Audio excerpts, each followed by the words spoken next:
Chers téléspectateurs, bonsoir. Je suis heureux de vous retrouver pour ce nouveau numéro de l'émission Regard, où on va parler de l'actualité en Algérie, mais aussi un peu, si on aura le temps à la fin de l'émission, de l'actualité internationale, parce que, comme vous le savez, il y a des foyers de tension un peu partout, et notamment avec le drame qui se passe en Palestine. Pour cela, j'ai l'immense plaisir de recevoir deux dirigeants politiques.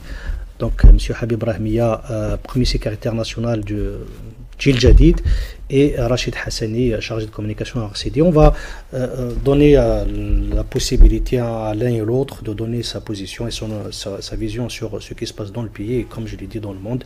On va parler aussi de la situation, bien évidemment, politique du pays, économique et tout ce qui a trait à la vie nationale. Habib Rahmiya, bonsoir. Bonsoir, Zulfilawan, Rachid Hassani, bonsoir. Bonsoir Ali, Zulfilawan, salam alaikum, bonsoir monsieur Rahmiya.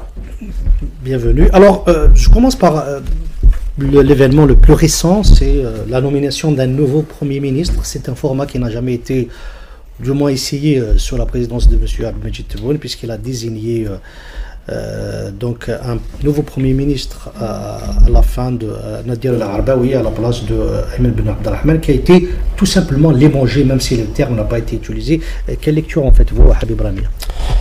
Merci Sali. Avant de répondre à cette question, j'aimerais quand même placer un mot pour ce qui est de la Palestine. J'imagine qu'on en parlera tout à l'heure, mais c'est tellement grave ce qui se passe en ce moment que j'apporte toute ma solidarité et toute ma condamnation la plus ferme à ces crimes de guerre, à ces crimes contre l'humanité qui se font contre les Palestiniens. Pour ce qui est de la question des changements au niveau du gouvernement, bon, premièrement, on a vu que ça s'est fait d'une manière assez peu médiatique et qui n'a pas donné d'explication. On n'a pas eu d'explication sur le pourquoi de ce changement un petit peu rapide. Et maintenant, on ne sait même pas s'il y aura un changement de gouvernement. Au niveau des ministères, ils savent même pas s'ils doivent démissionner ou pas. Là, on a l'impression que ça s'est fait un petit peu à la hâte et qu'il y a une volonté apparemment de commencer à réfléchir la campagne présidentielle, d'aller vers vraiment l'installation d'un gouvernement de campagne.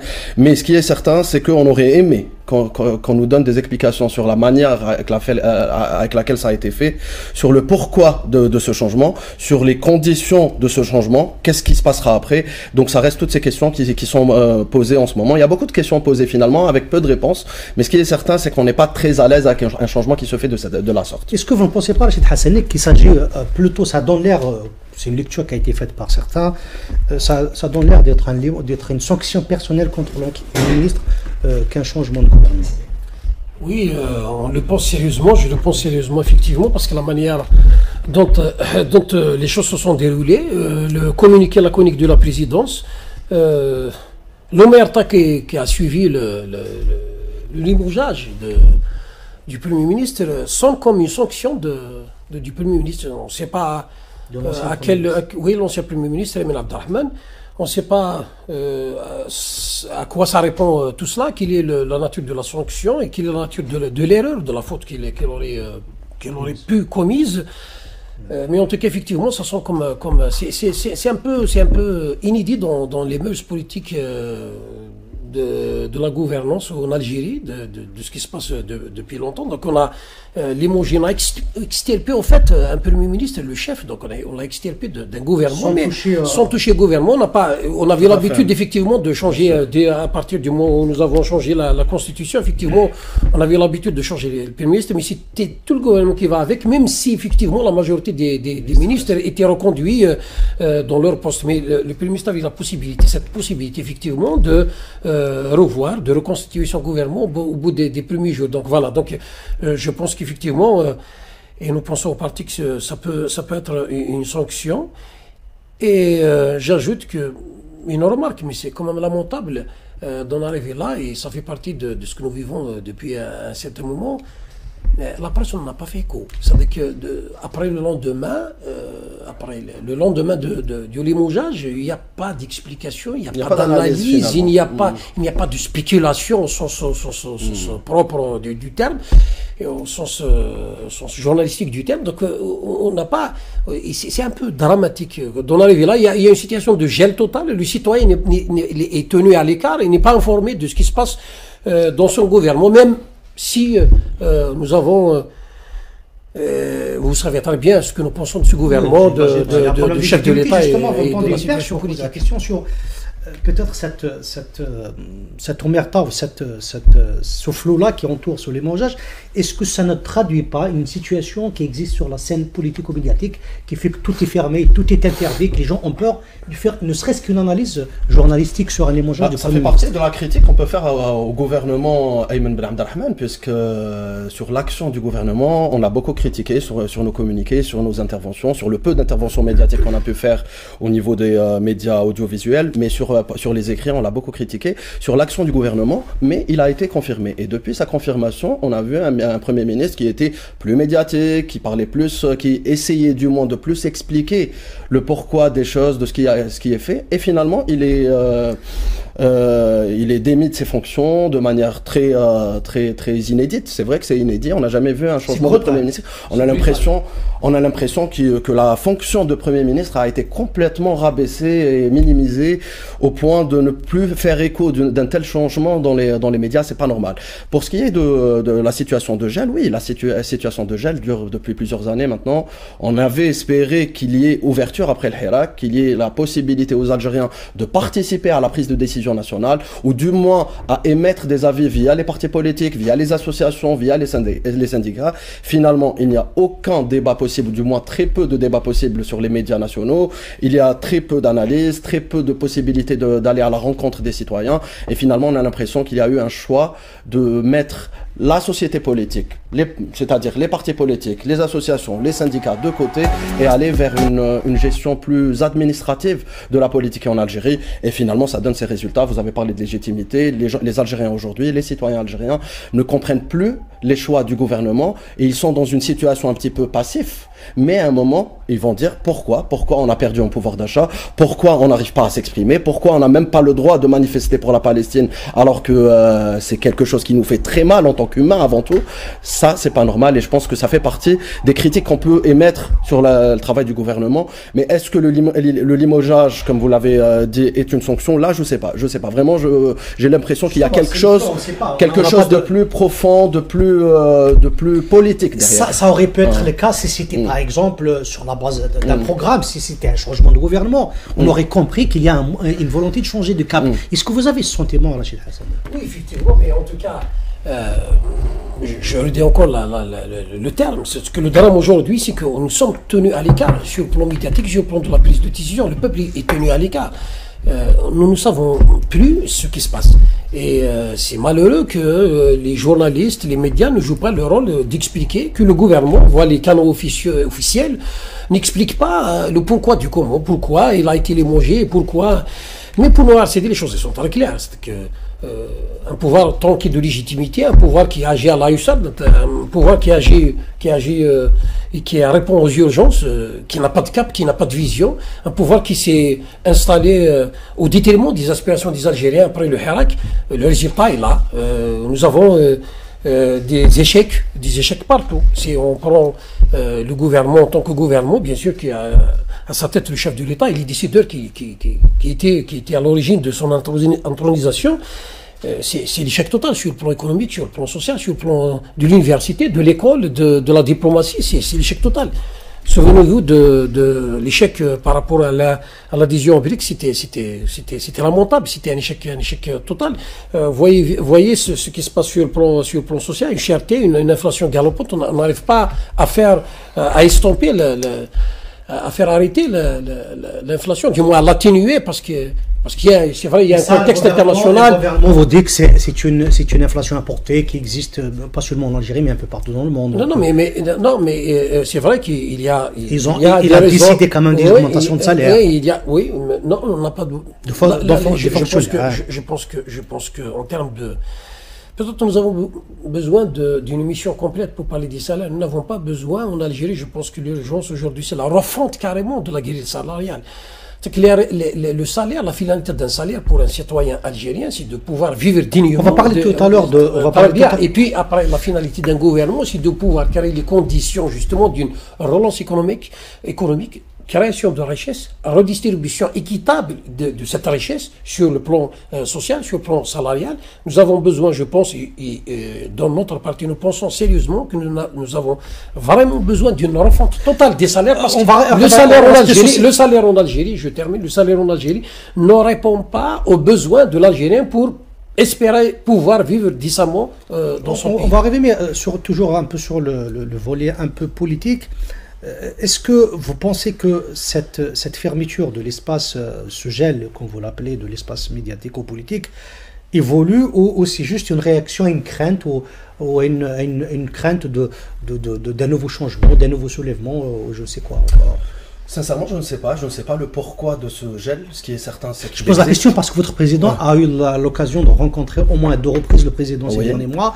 Donc peut-être que vous avez plus d'analyse que d'autres qui n'ont pas pu rencontrer les autorités. Oui, ces dernières années, bien sûr, dans notre logique de dialogue, on a toujours dit qu'il fallait dialoguer avec tout le monde, y compris avec la présidence de la République. Ce qu'on a fait, on a à chaque fois exprimé les besoins, du moins les requêtes de Djil Jadid, qui étaient liées surtout aux libertés, à la liberté d'expression, à la liberté des médias, à la liberté politique, à la possibilité de créer des partis politiques et de faire vivre ces partis politiques. Et je pense qu'il y avait des engagements de la part du président de la République. Aujourd'hui, est-ce qu'on peut considérer cette réponse, cet état de fait comme une réponse? Peut-être. Mais ce qui est certain, aujourd'hui, les médias sont fermés, les partis politiques n'ont plus la possibilité de débattre des idées, n'ont plus la possibilité de présenter leurs propositions, et ça c'est gravissime, parce que finalement, on a l'impression que le pouvoir est dans une logique de tout savoir, et que tout ce qui vient de l'extérieur est quelque chose finalement une menace pour le discours officiel, alors que l'idée même du multipartisme, c'est qu'il y ait plusieurs idées qui viennent, qui sont mises sur la table pour qu'on prenne avec une petite négociation, discussion, etc., les meilleures idées pour le pays. Aujourd'hui, la réalité, c'est que on se retrouve dans une situation extrêmement difficile pour les partis politiques.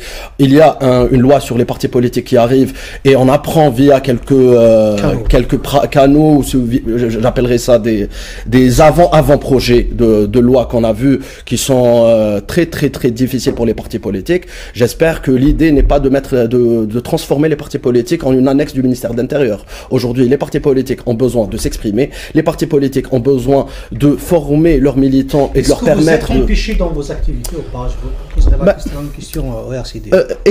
Empêcher dans nos activités, non. Pour le moment, à chaque fois qu'on a la possibilité de créer des événements, surtout des événements politico-scientifiques en réalité. C'est des débats beaucoup plus. C'est beaucoup de débats, beaucoup de discussions avec, même dans plusieurs wilayas, on n'a pas eu de refus. Cependant, on est très peu invités dans les médias et là, ça nous permet pas d'aller directement vers les citoyens, de parler directement avec les citoyens. Mais sur ce qui est de la relation avec l'administration pour l'organisation des événements, on n'a pas eu de souci particulier à Djil Jadid. Mais le RCD, c'est souvent plein de blocages. Est-ce que c'est toujours le cas où les choses se sont un peu tassées ces derniers temps, puisque après une première interdiction, vous avez pu quand même organiser votre université d'été à Batna. Est-ce que vous exagérez ou le gène et la gêne existent réellement?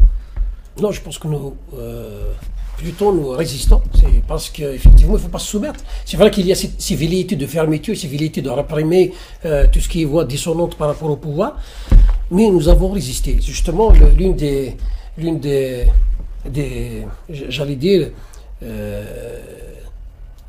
des conséquences, ou plutôt des résultantes de cette université d'été que nous avons pu tenir quand même à Batna, c'est le fait de montrer à la classe politique qu'il ne suffit pas de se soumettre pour qu'on puisse exister. Il faut résister aussi. Et nous avons résisté, effectivement. Nous avons eu une première interdiction, nous avons eu une deuxième interdiction. Nous avons pu quand même tenir cette université parce que nous sommes dans nos droits. La Constitution nous confère le droit de tenir des activités. Nous sommes un parti politique agréé. Donc nous avons résisté, justement. Le message de cette université d'été, c'est que c'est un message d'espoir, c'est un message qui a été lancé au peuple, qui a été lancé à la classe politique soumise, justement, parce que l'une des problématiques de ce pays, c'est que nous avons une classe politique majoritairement soumise aux desiderata des décideurs. Et là, je vais rappeler une chose, parce que au RCD, même nous le disons avec un pincement au cœur, c'est que nous avons raison. Parce qu'en 2019, nous n'avons pas accompagné le coup de force. Parce qu'en 2019, nous étions avec le peuple. Parce qu'en 2020, nous étions avec le peuple. Nous n'avons pas voulu de ce coup de force institutionnel ou d'étirement du peuple, de la volonté populaire d'aller vers un changement. Mais certains vous disent, une partie de Djil Jadid le dit d'ailleurs, on en des termes un peu différents, que ce que vous proposiez à un certain moment était un saut dans l'inconnu. Oui, mais il y avait cette crainte ils peuvent le penser, peuvent le penser, mais dès lors que le pouvoir a fermé les portes, dès lors que le pouvoir a fermé les portes du dialogue, des passerelles qu'on aurait pu mettre avec les partis politiques, le dialogue aurait été posé. De un, de deux, c'est que quand tu vas au dialogue, il faudrait qu'il y ait un calendrier, il faudrait qu'il y ait une volonté d'aller vers quelque chose. Nous, au RCD, pour nous, la situation est tellement grave, on ne peut pas être invité à aller à la présidence pour faire une déclaration au JT de 20h et dire aux gens que nous étions rencontrés le chef de l'État et puis rien. Il faudrait qu'il y ait cette volonté d'ouverture, il faudrait qu'il y ait un dialogue sérieux, il faudrait qu'il y ait un calendrier, il faudrait qu'il y ait un objectif pour ce dialogue. Nous sommes de ceux qui appellent au dialogue, mais un dialogue sérieux pour essayer de régler les problèmes qui se posent aux Algériens et à l'Algérie. Nous n'avons jamais été contre le dialogue. Bien au contraire. Habib Rabia, Sofiane Djellali, comme je le disais tout à l'heure, est parti au moins à 2 reprises, je crois, voir le chef de l'État. Est-ce que je lui avais posé lui-même la question ici, est-ce que vous pensez que c'était pas une manière de cautionner un peu un régime, enfin un pouvoir qui refuse de voir la société et de reconnaître la classe politique? Franchement, je comprends parfaitement la question et je comprends cet état d'esprit qui est un petit peu connu, surtout que la période du Hirak est une période un petit peu passionnée. Donc il y a beaucoup de passion, beaucoup d'émotions et c'est très difficile de prendre de la hauteur sur cette période, mais il faut le faire quand même. Nous sommes 2 ans après le Hirak, ou 3 ans en plus, 4 ans après le Hirak, de rien. Donc 4 ans après le Hirak, on peut prendre un peu de recul et voir un petit peu les résultats du Hirak. Quand Jil Jadid était le seul parti qui était sorti le 22 février sur les positions du Hirak pour bloquer les élections, je pense que Jil Jadid avait dit qu'il fallait faire partir le régime Bouteflika et il fallait aider le régime à créer... Est-ce que le régime Bouteflika est parti? Ah oui, le régime Bouteflika est parti. Maintenant, la construction du régime qui a suivi Bouteflika, là, on peut en discuter dans quelle direction a été choisie. Et c'est là où je pense, c'est là où Jil Jadid considérait que par le dialogue et par la force du Hirak en parallèle, on pouvait orienter la construction du nouveau régime vers les idéaux qui étaient celles de l'opposition algérienne. Donc, il est facile de dire non à tout. Maintenant, pour arriver à quel but ? Aujourd'hui, après 4 ans après, finalement, est-ce que le discours du dialogue qui a marché ou c'est le discours du non? C'est finalement le discours du non, puisque les Algériens ont refusé le dialogue, ils n'ont pas participé aux élections, il y a eu une élection quand même, et il y a eu un président, mais on n'a pas été aux législatives, et le résultat c'est quoi? C'est qu'on n'a personne dans les institutions de l'État, des dossiers qui étaient vraiment des dossiers importants pour l'opposition moderniste et progressiste. Aujourd'hui, il n'y a personne à l'Assemblée nationale qui peut en parler. Le code de la famille, on en a complètement oublié le code de la famille, les questions de la loi sur l'information, ça a été fait sans débat, tout le monde le sait, et donc on n'a personne pour débattre ces idées, et surtout on n'a personne pour porter les idées de l'opposition algérienne au niveau des institutions de l'État. Donc si je reviens à l'année 2019, si je reviens à l'été 2019, il y avait vraiment possibilité de dialoguer et de pousser les positions du Hirak et qui étaient complètement parallèles aux positions de l'opposition. Est-ce que l'opposition a réussi ça? Je pense qu'on l'a pas réussi. Il y a des raisons à ça, mais aujourd'hui, il ne faut pas abandonner non plus, mais il faut prendre du recul sur ce qui s'est fait et ne pas rester finalement que dans l'émotion de 2019, alors que les résultats des choix de 2019 sont apparents aujourd'hui, et je pense que le constat qu'on a fait en début d'émission est aussi le résultat des choix des partis de l'opposition, de tous les partis de l'opposition en début d'année. C'est surtout le choix du pouvoir, mais je parle à l'opposition parce que j'en fais partie, et je pense que si on devait influencer, ça serait au niveau de l'opposition. Donc c'est au niveau de l'opposition qu'on aurait pu faire les choses différemment. Rachid Hassani, est-ce que la politique de la chaise vide n'a pas desservi finalement l'opposition beaucoup plus que le pouvoir? Parce que les faits sont là, l'État, enfin le pouvoir en place a réussi quand même à imposer sa feuille de route et il fait son veau, je suis désolé de le dire. C'était un coup de force, comme je l'avais dit, mais il n'y a pas de politique de chaise vide, il n'y a pas de chaise offerte. Il n'y a pas de chaise offerte pour l'opposition, pour le peuple. Le peuple même pas, vous n'avez pas essayé d'arracher. Oui, voilà, il n'y a pas de chaise. Il n'y a pas de chaise, nous n'avons jamais refusé de chaise, il n'y a pas de chaise. Il y a de chaise. Si chaise il y a, il y a des épines. Non, il n'y a pas de chaise. Il n'y a pas de chaise qui est offerte au peuple, il n'y a pas de chaise qui est offerte à l'opposition politique. Ça, de un, de deux, je pense que nous faisons partie des rares partis qui étaient dans le Hirak avec le peuple et qui n'ont pas été rejetés. C'est très important de le souligner. Le RCD était dans toutes les marches du Hirak. nous n'avons pas été rejetés comme la majorité des partis parce que nous avons justement su être ce parti qui est proche du peuple, qui est proche de ses aspirations. Vous avez quand même participé à des élections. Je continue. Dans le même système, bien sûr, nous avons participé à des élections, nous avons boycotté des élections, mais le peuple, quand même. Donc c'est pour dire que vous avez fait comme les autres partis. Non, je suis désolé, nous n'avons pas fait comme les autres partis, nous avons fait comme l'avaient voulu les militants, les cadres du parti. Nous avons toujours été de ceux qui étaient avec le peuple. Qu'on participe ou qu'on boycotte ça, de un, de deux. La deuxième des choses, c'est quand même important de signaler que nous sommes le seul pays où il y a un gouvernement, il y a un pouvoir qui est là depuis 1962, qui a des choix stratégiques par rapport à la gouvernance, par rapport à la diplomatie, au social, l'économie, et qui a échoué lamentablement dans la gestion des affaires du pays, mais qu'on accuse l'opposition d'être la cause de l'échec. Parfois même, on accuse le peuple. D'ailleurs, je ne suis pas tout à fait d'accord avec mon ami. Nous avons une divergence fondamentale. Le peuple, on l'écoute. Le peuple, on ne l'incrimine pas. La majorité du peuple était contre les élections.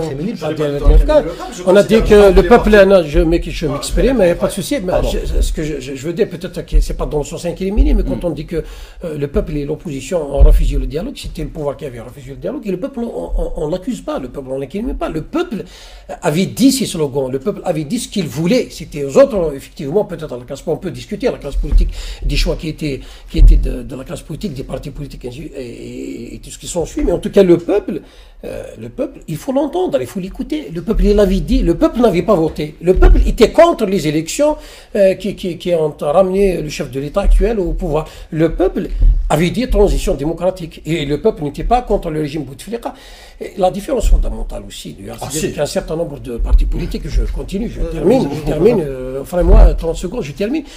La différence fondamentale, c'est que nous sommes contre le système politique qui est là depuis 1962. Nous ne sommes pas contre un réaménagement clanique, nous ne sommes pas contre un régime Bouteflika pour ramener un changement total, radical, pacifique, graduel, dans la sérénité, parce que je vous une parenthèse pour dire que des fois les gens ils essayent de faire peur, ils essayent de créer cet amalgame qui veut dire changement radical, ça veut dire le chaos. Non, changement radical du système d'une manière graduelle, politique, pacifique, sereine, avec un dialogue. Mais nous sommes pour le changement du système.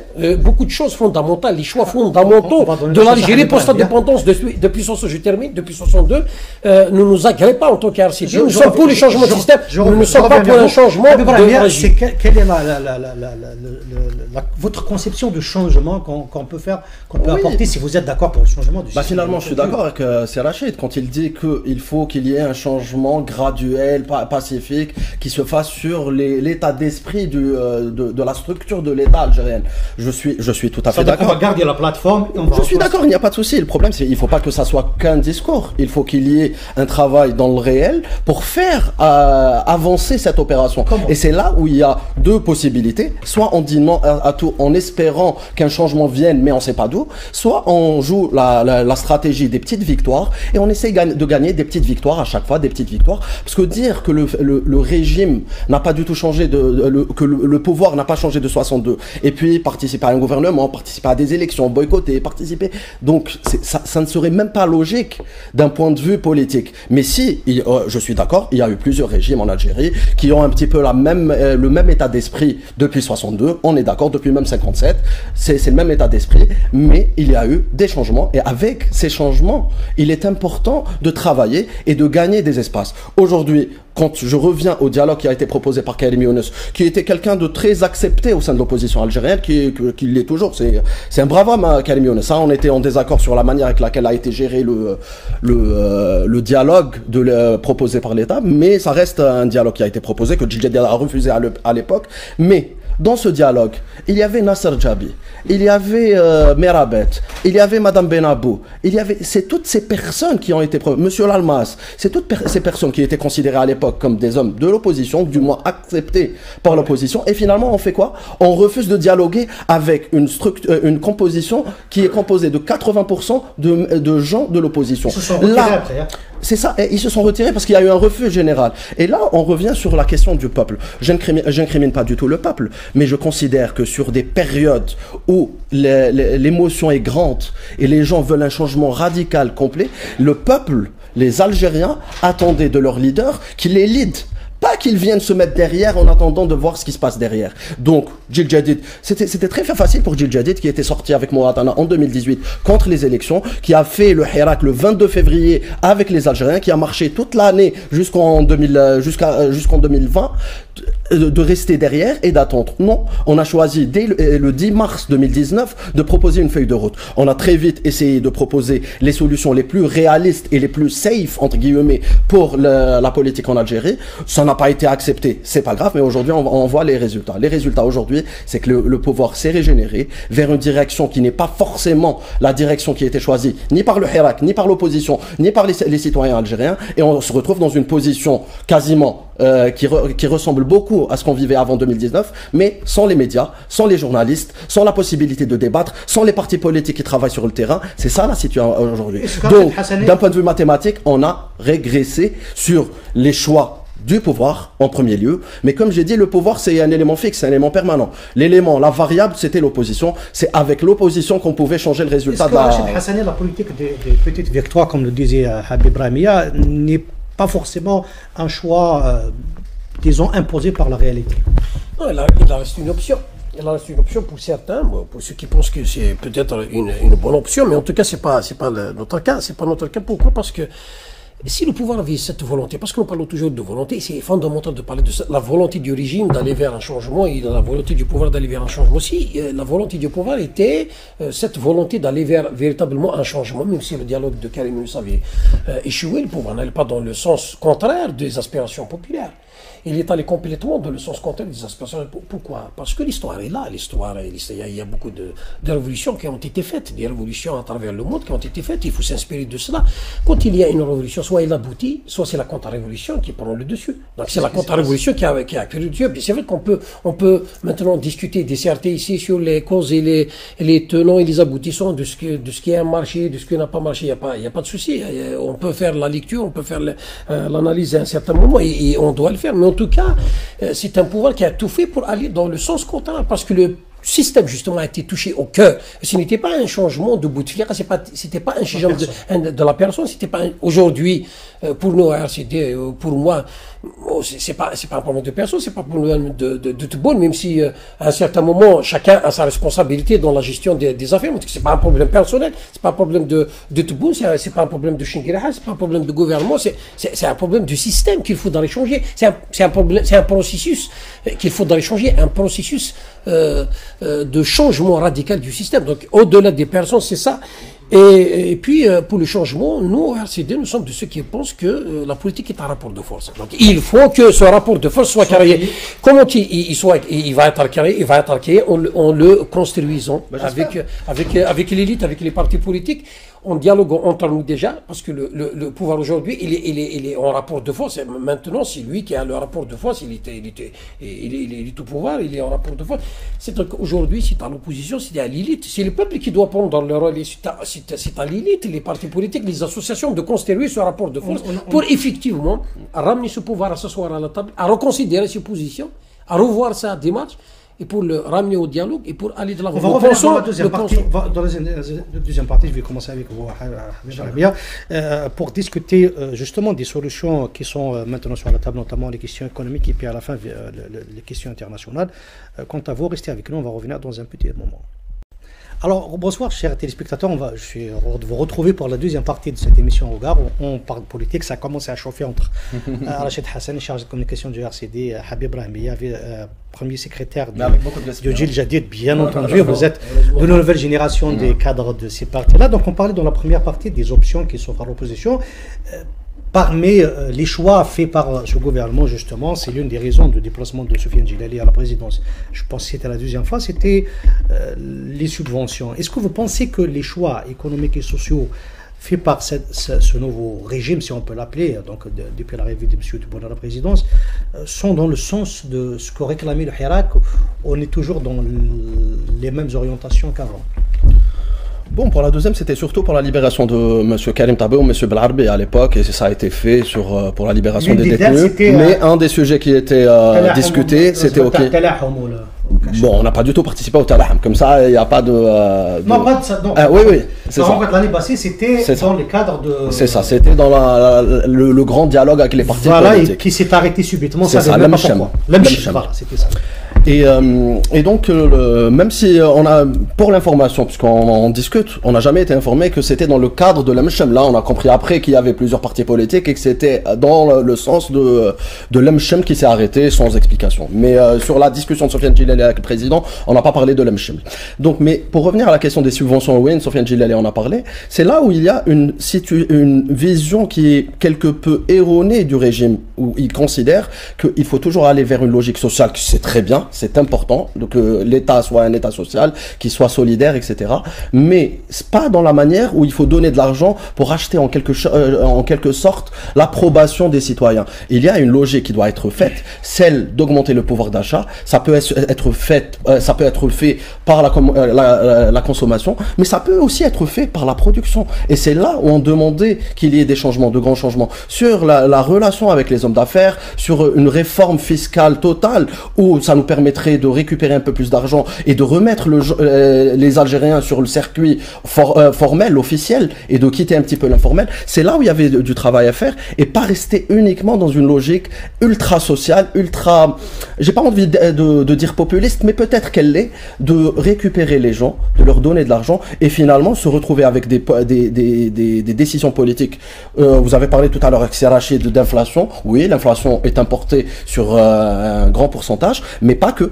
L'inflation a été causée aussi par des décisions politiques du gouvernement de Jarrad et de Ayman Ben Abdelrahman I sur des décisions du ministre du Commerce qui a causé de graves pénuries, qui a causé de graves augmentations de prix, qui a envoyé les gens vers le marché informel et qui a créé de nouvelles situations de corruption, de nouvelles situations de monopole. Ça, c'est un état d'esprit économique. Est-ce qu'on est sur un état d'esprit économique, on considère qu'il faut libérer l'économie de l'administration et finalement permettre aux Algériens de travailler et laisser le marché réguler, ou de revenir un petit peu sur la nostalgie des années 70-80, où on considère qu'il y avait le contrôle du marché et que le pouvoir allait organiser en quelque sorte des souq al-fallah pour distribuer les lentilles et les haricots.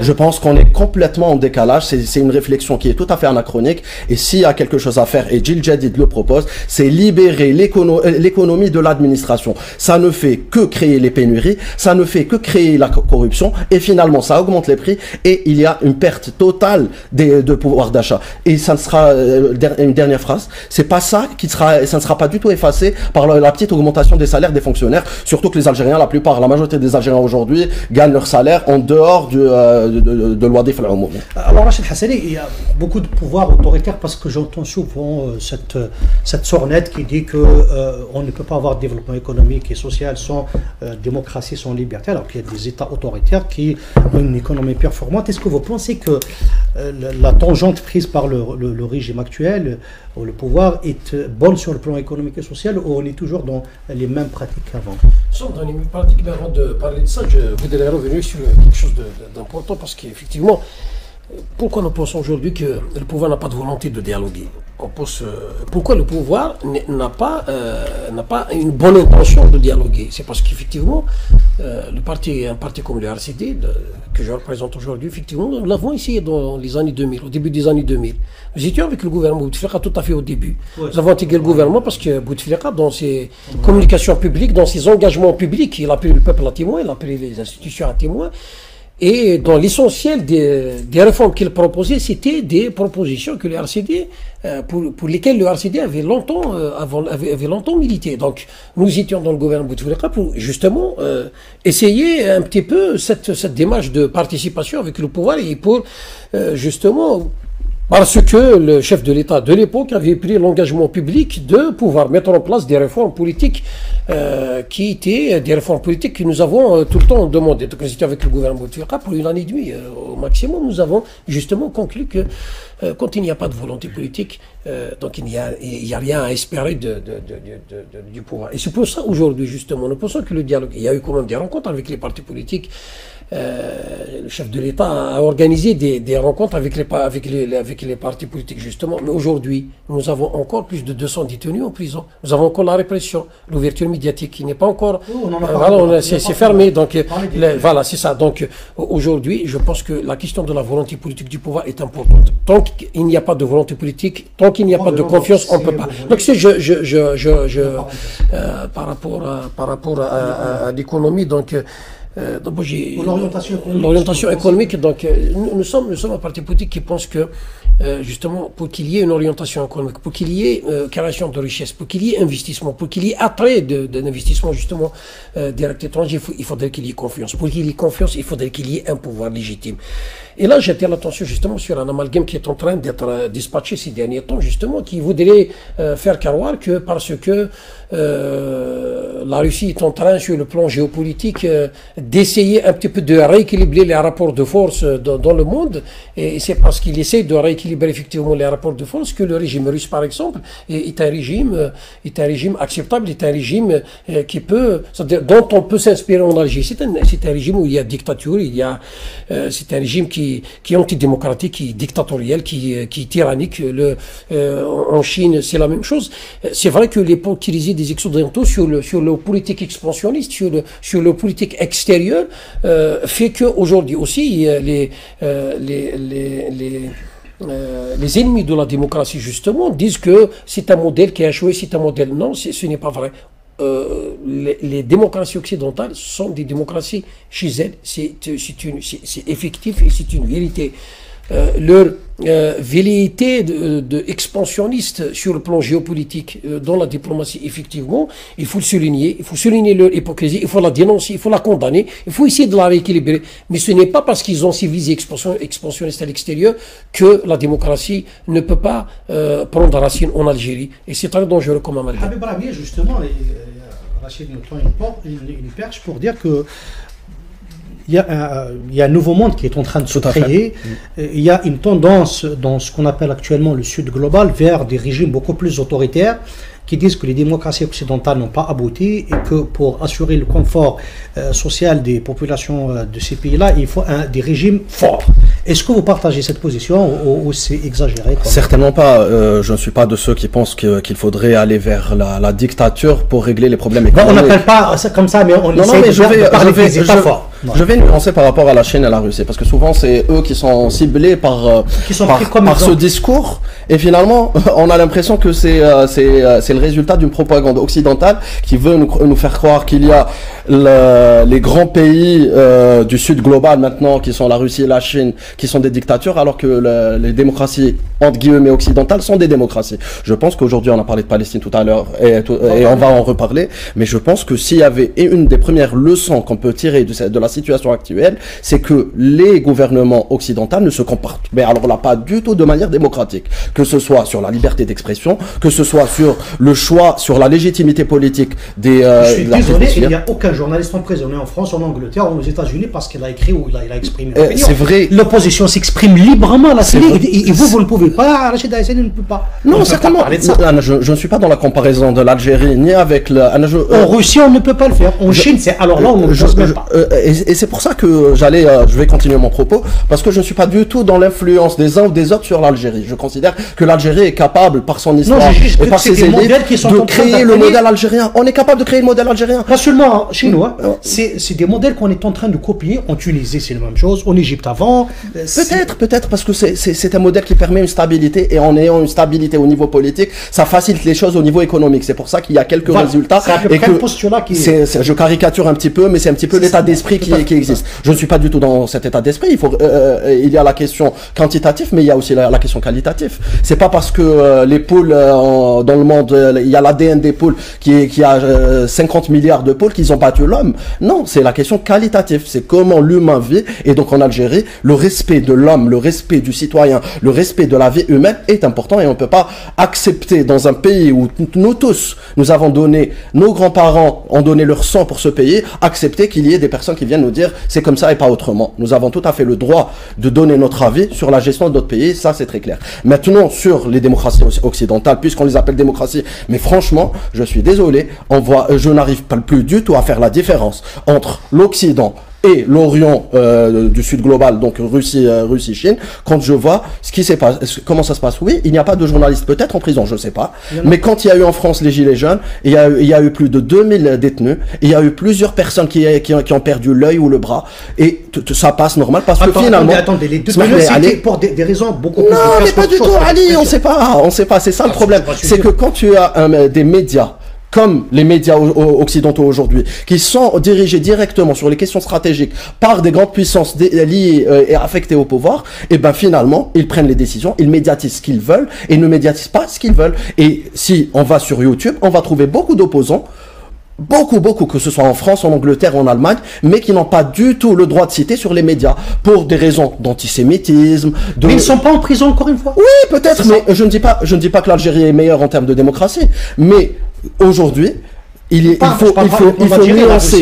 faut nuancer. Et si sur la question palestinienne, je pense qu'il y a une leçon à prendre, c'est que les Occidentaux ont donné un coup très fort et très très grave à la notion de démocratie, à la notion des droits de l'homme, à la notion des droits humains. Et là, je pense, et surtout en cette période, il faut pas du tout les prendre comme référence. Maintenant, l'Algérie est capable par ses élites, capable par son histoire, capable par sa conscience de proposer un autre modèle. C'est un modèle qui prendra un peu plus de temps, mais un modèle où les Algériens auront le droit de décider leur avenir, et on peut réussir économiquement. D'autres pays l'ont fait. Pourquoi on donne uniquement la Chine et la Russie? D'autres pays dans le dragon asiatique l'ont fait, et ça s'est fait normalement. Est-ce qu'on peut créer un modèle algérien selon vous?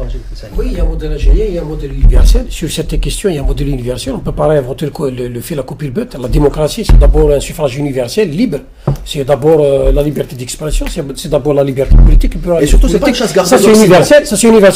C'est vrai qu'on peut adapter sur certains aspects, sur la forme, on peut l'adapter. C'est pas parfait, quoi. Oui, mais fondamentalement, les fondements de la démocratie sont à laquelle c'est le suffrage universel, la liberté d'expression, c'est un état de droit, c'est une justice indépendante et libre, c'est à laquelle on ne peut pas réinventer le fait la coupe et le peuple. Il n'y aura pas de modèle algérien, il y aura une démocratie en Algérie de la manière dont il s'est fait par tout le monde, ça de 1, 2, 2. Justement, j'ai tout à l'heure anticipé sur justement cet amalgame. Et la démocratie occidentale, c'est pas une chimère, c'est une réalité. Il y a une démocratie occidentale. Il y a des velléités expansionnistes du monde occidental. C'est vrai que ça ne cadre pas philosophiquement avec le fait qu'ils sont des démocraties chez eux. Et à l'extérieur, ils ont quand même un comportement, une position honteuse. Je le dis en toute franchise, d'autant plus à l'aise. Au RCD, nous le disons, l'hypocrisie occidentale doit cesser, notamment en Palestine, parce qu'il y a une entité sioniste qui est en train de bombarder des civils, qui est en train de... Voilà. Mais aujourd'hui, justement, non, il y a cette arrogance vers l'extérieur, ça a été tout le temps comme ça. La France qui avait colonisé l'Algérie. Aujourd'hui, on ne peut pas remettre en cause le fait que le colonialisme était un crime contre l'humanité.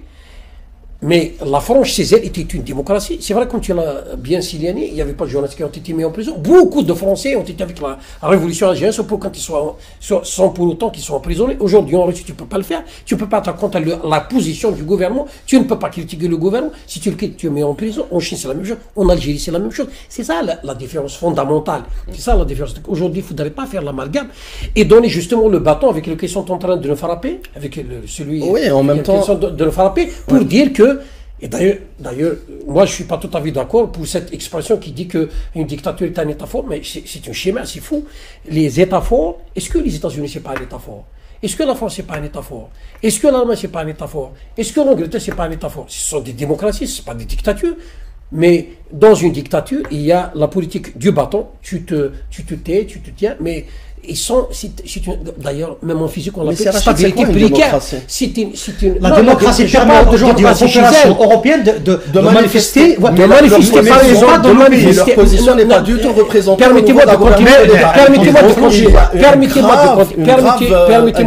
Je suis en train de dire qu'il faut cesser de faire cet amalgame. Non, je suis d'accord. Justement, pour fondre la démocratie et pour un petit peu être dans cette Ma critique n'est pas faite contre la démocratie, mais contre les États qui prennent la démocratie et qui aujourd'hui ne la respectent pas du tout. D'un pouvoir qui te dit que pas qu'aujourd'hui, cette manière de voir les choses en Algérie, par exemple, aujourd'hui, avec cette répression, est une conduite, est une option pour justement se donner cette forme d'un État fort. Nous ne sommes pas un État fort. Un État fort, c'est celui qui tire sa légitimité du peuple. C'est le seul État fort. Et on le fait via la démocratie. On ne le fait pas autrement. Donc, cette logique qui voudrait nous faire croire aujourd'hui, ou cet amalgame qui voudrait nous faire croire aujourd'hui que les États forts sont les États où il y a la dictature, c'est faux. C'est pas normal. Ça nous amène justement à ce drame. De toute façon, Ali, la question de la démocratie, le terme démocratie est galvaudé aujourd'hui. Je pense qu'il est préférable de parler d'état de droit.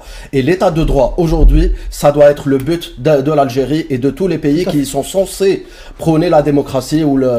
Mais de là à parler de démocratie et orienter toute cette démocratie sur le soutien d'une cause, d'une population, d'une religion, d'une ethnie ou autre, je parle de plusieurs pays, pas que de la France, pour placer des idées et empêcher les autres de parler, ce n'est pas une démocratie, même si c'est bien présenté via les médias. Je crois que c'est Churchill qui disait que la démocratie est le pire des systèmes.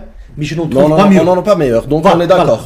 Il y a du lobbying, c'est-à-dire qu'il faut faire la différenciation entre le lobbying de en Europe, si je prends je reviens aux démocraties européennes, il y a le lobbying de la puissance financière, il y a le lobbying par exemple de la gauche, de la droite, mais il y a dans leur constitution, de leur pratique de la démocratie. Donc la parole n'est pas au peuple. Mais tout est relatif dans le monde. Tout est relatif. Mais il n'y a pas de réparation des droits descendants. La démocratie, ça fourvoie. Alors, là, on va dans un drame épouvantable en Palestine, mais en réalité, très modestement, dans une émission contre Radio Amity, notre ami Qadi Hassan était encore en liberté, j'espère qu'il va être libéré le plus tôt possible. On parlait de ça, je disais que derrière la guerre en Ukraine, à l'ombre de la guerre en Ukraine, il y a un drame qui se passe en Palestine et personne n'en parlait. Il y a 1 an et 2 ans de ça, les colonies qui se poursuivaient, dans la Cisjordanie on tue des gens sans vergogne, et là ça nous saute à la figure. Et on découvre l'hypocrisie dont parlait Rachid justement, des deux pas de mesure, tout à fait du monde occidental. C'est ça le plus grave, c'est qu'on a découvert, on a redécouvert, c'est les 2 poids 2 mesures appliquées par les pays de l'Occident qui étaient ceux qui prônaient le plus les libertés, les droits humains, etc. Et finalement, ils ferment des yeux sur quelque chose qui est bien plus grave que ce qui s'est passé en Ukraine, ou ce qui se passe en Ukraine, parce qu'en Ukraine, les populations civiles n'ont pas été visées, alors que là... Très peu du coup.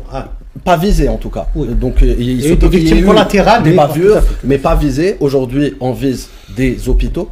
On tue des bébés. Par exemple, on a détruit Mariupol, mais il y a eu très peu de morts civiles. Voilà, c'était une guerre sans crime de guerre. Ce qui est moche, parce qu'une guerre c'est moche, mais on n'est pas du tout dans la situation gravissime, apocalyptique qu'on voit aujourd'hui. C'est extrême, c'est effarant ce qu'on voit aujourd'hui. Nous sommes devant un État soutenu par un autre État, membre permanent du Conseil... qui prennent en otage l'ONU, les Nations Unies. Tout à fait.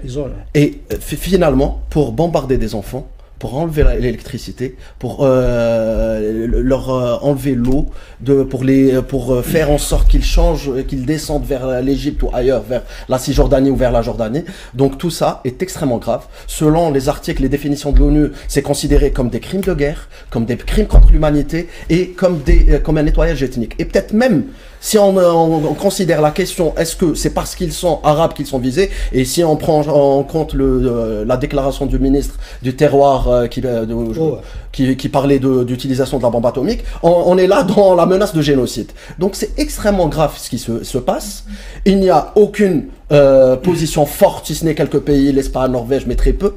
Mais là, la position de l'Occident est inacceptable. Ces 2 poids 2 mesures va créer un grand fossé entre les populations du Sud global et le monde occidental. Dans les changements que connaît le monde vers un monde multipolaire, je pense que la position américaine en particulier, mais des pays d'Occident est extrêmement grave pour eux. Pour le reste, je pense que les pays arabes sont en difficulté depuis très longtemps. J'espère j'y crois pas trop, mais juste un petit point. Je pense que l'Algérie a des positions tout à fait honorables sur la question palestinienne depuis longtemps. C'est pas aujourd'hui qu'ils ont commencé, mais il y a possibilité de faire un peu plus et profiter de ce crédit qui a été gagné sur les dernières années.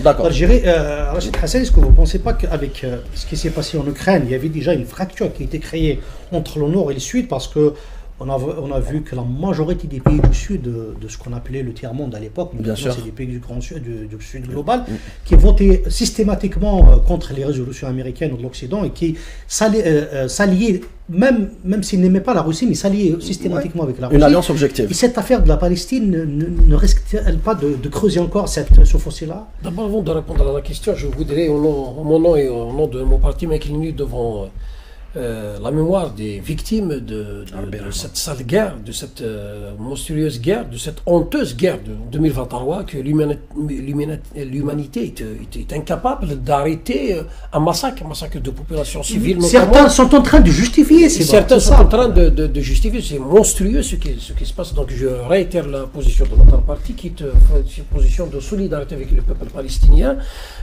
position aussi où nous condamnons sévèrement et d'une manière très claire les exactions qui sont en train de se faire par l'entité sioniste et l'armée israélienne en Palestine. Nous pensons aussi que, au-delà de tout cela, d'abord, un cessez-le-feu le monde doit appeler un cessez-le-feu, doit l'exiger, il doit travailler pour un cessez-le-feu immédiat, parce qu'il y a des victimes qui tombent chaque jour là-bas. Il y a un blocus inhumain et inacceptable de Gaza. La deuxième chose, ce conflit a un nom.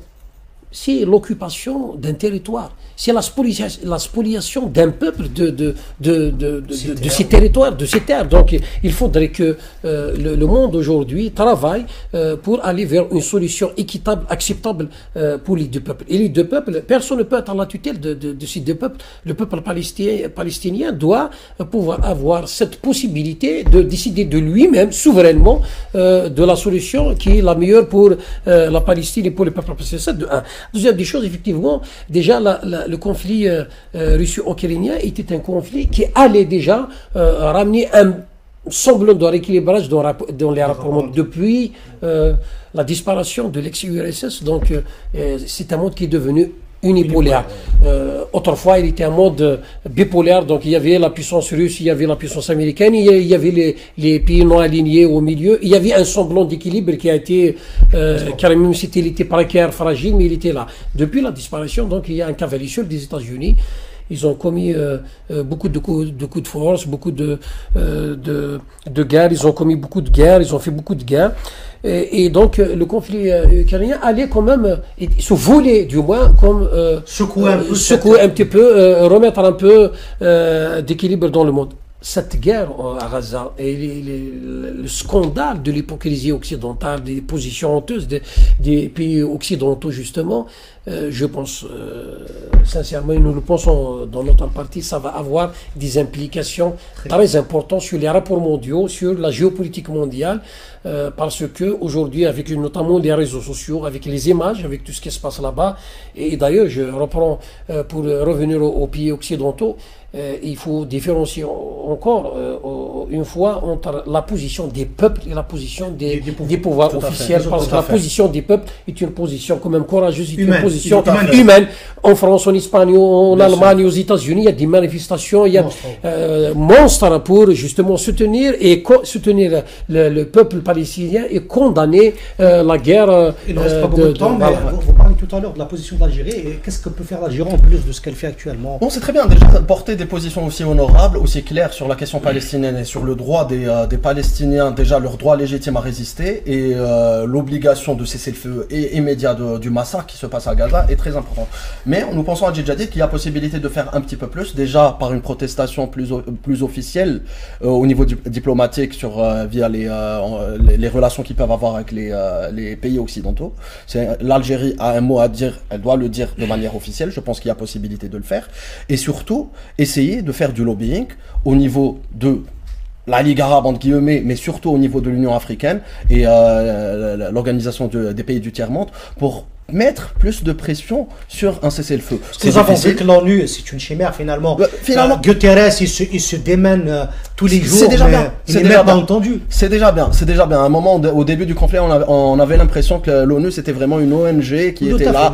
Mais là, avec la déclaration de Guterres, c'est pas exceptionnel, mais c'est à saluer. Quand on voit les positions de l'autre côté, ça doit pas être facile pour les Nations Unies, mais il y a quand même des résolutions. C'est un bon départ. Il faut mettre plus de pression. Il faut faire un lobbying, il faut pousser parce que c'est bien d'avoir une position honorable, mais il faut aller plus loin, il faut qu'il y ait des faits, il faut participer activement à l'arrêt du massacre. Parce que là, on parle de chiffres, mais c'est 12 000 morts. C'est 12 000 morts. Oui, ça va remonter malheureusement. C'est 12 000 Rachid morts. Hassani, il ne reste pas beaucoup de temps, mais est-ce que vous pensez que des pays comme l'Algérie peuvent faire quelque chose devant l'incapacité de l'ONU? Parce que je rappelle quand même que Israël n'a jamais accepté, jamais appliqué une résolution de l'ONU. Non. Si on parle de voyous dans l'espace public, pour un citoyen qui n'applique pas la loi, Israël n'a jamais appliqué le droit international. C'est un État voyou. C'est un État voyou. C'est une création occidentale, c'est une création des Américains, des Britanniques. Des Britanniques et des Français notamment. Et là, vous me permettez de rebondir sur l'ONU. C'était le résultat d'une guerre de rapport de force, d'une défaite militaire de certains et de la victoire militaire d'autres. Donc, il était conçu, fait pour que la dominance justement des États qui ont gagné soit toujours là. D'où donc le veto des 5 pays, grands pays. Donc, on a eu quand même des discussions et des négociations pour arriver là. Donc aujourd'hui, je pense justement que cette dangerosité de la géopolitique mondiale doit nous pousser, doit nous interpeller en tant qu'Algériens, pouvoir, opposition, peuple, justement à nous remettre en cause, à nous remettre en cause d'abord, à voir la gravité de la situation, à aller dans le sens de la construction d'un État fort et d'un pays fort. Il n'y a pas de place pour les États faibles. Il n'y a pas de place pour les peuples faibles dans ce monde. Voilà ce qui se passe à Gaza. Et il n'y a pas d'autre solution que de faire participer le peuple justement à la défense de son pays. Et la meilleure manière de le faire, c'est justement d'inviter les Algériens, de permettre aux Algériens justement de s'autodéterminer, et je pèse bien mes mots, sur les choix stratégiques qui les impliquent et qui impliquent notre pays. Et ça ne peut pas être autrement. Je pense aussi, et je vais le redire d'une manière très forte, je pense que ce conflit doit pouvoir avoir des implications très fortes sur le rééquilibrage des rapports de force mondiaux entre les pays, entre les puissances, parce qu'aujourd'hui, beaucoup ont compris justement que cette hégémonie de certains sur le plan international est très dangereuse pour les peuples, pour les populations et pour un certain nombre de pays faibles. Est-ce que ce consensus, une dernière question, ce consensus interne est possible selon vous, Habib Rahia? Consensus interne en Algérie? Un front, ce qu'on appelle front intérieur, quoi. Oui, j'allais dire, c'est bien en fait de faire des débats comme ça parce que finalement on termine sur un bon point ou un point d'accord sur la Palestine, mais aussi sur ce que peut faire l'Algérie, c'est renforcer son front interne, c'est être plus forte au niveau interne parce qu'il n'y a que comme ça qu'on peut se renforcer à l'extérieur, qu'on aura la légitimité pour renforcer la parole de l'Algérie. Maintenant, il y a aussi tout ce qui se passe au niveau international, des changements internationaux très importants qui ont commencé déjà depuis une vingtaine d'années, mais là on commence à les voir vraiment arriver.